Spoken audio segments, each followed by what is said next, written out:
Hey everyone, welcome back for another deep dive. And today we're going to be looking at... Oh, this is going to be a good one. I know, right?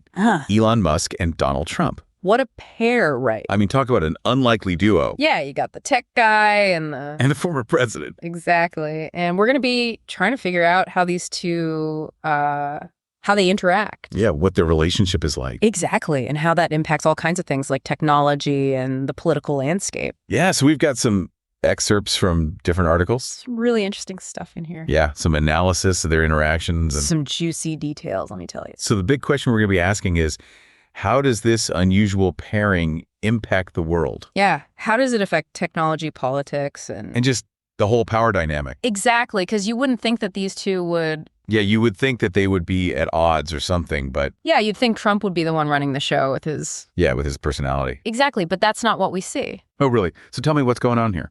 Well, we have this analysis from a body language expert, Darren Stanton, and he looked at how Trump acts around Musk. I'm all ears. And it turns out Trump's surprisingly submissive. Wait a minute.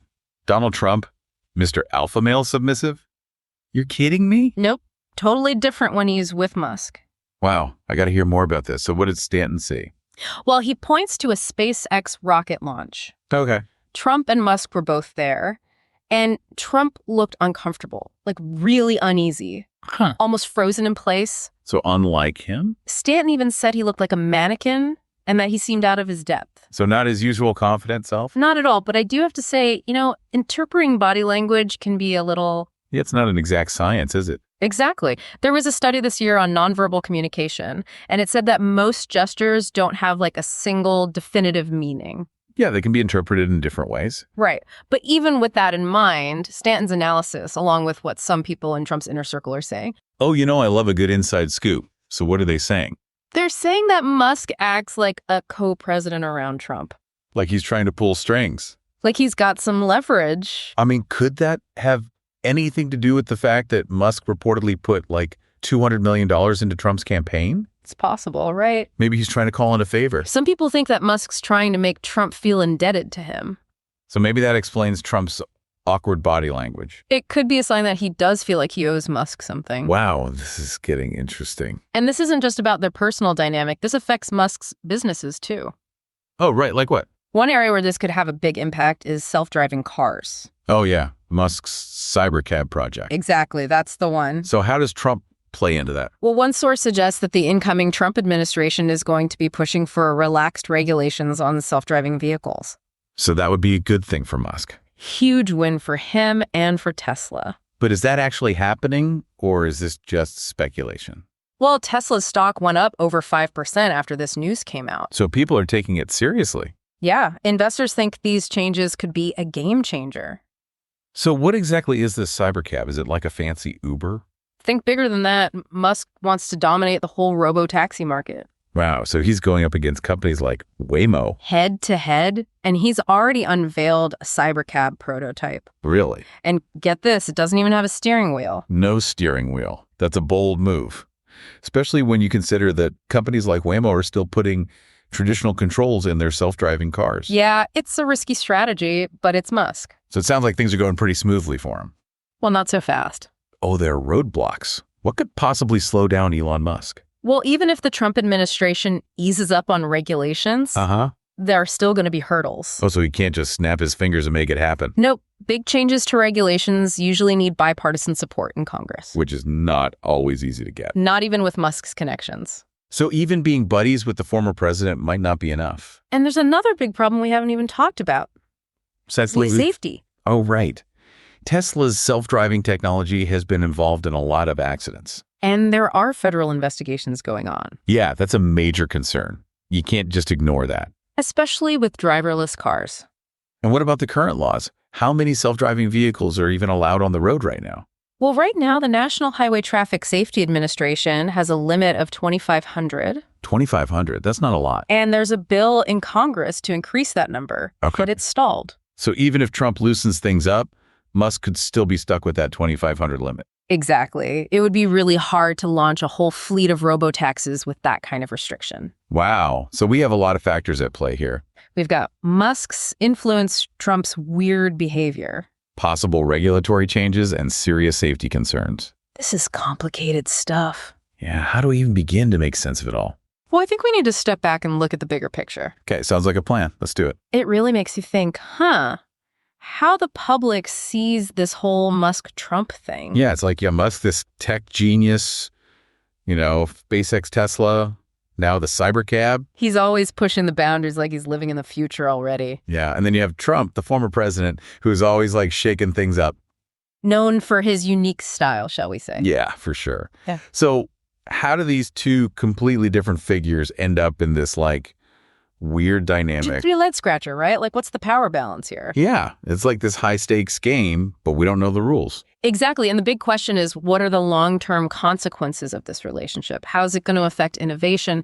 Could it even influence political decisions? Well, if Musk really has this much sway over Trump, like we were talking about, could that change how policies are made?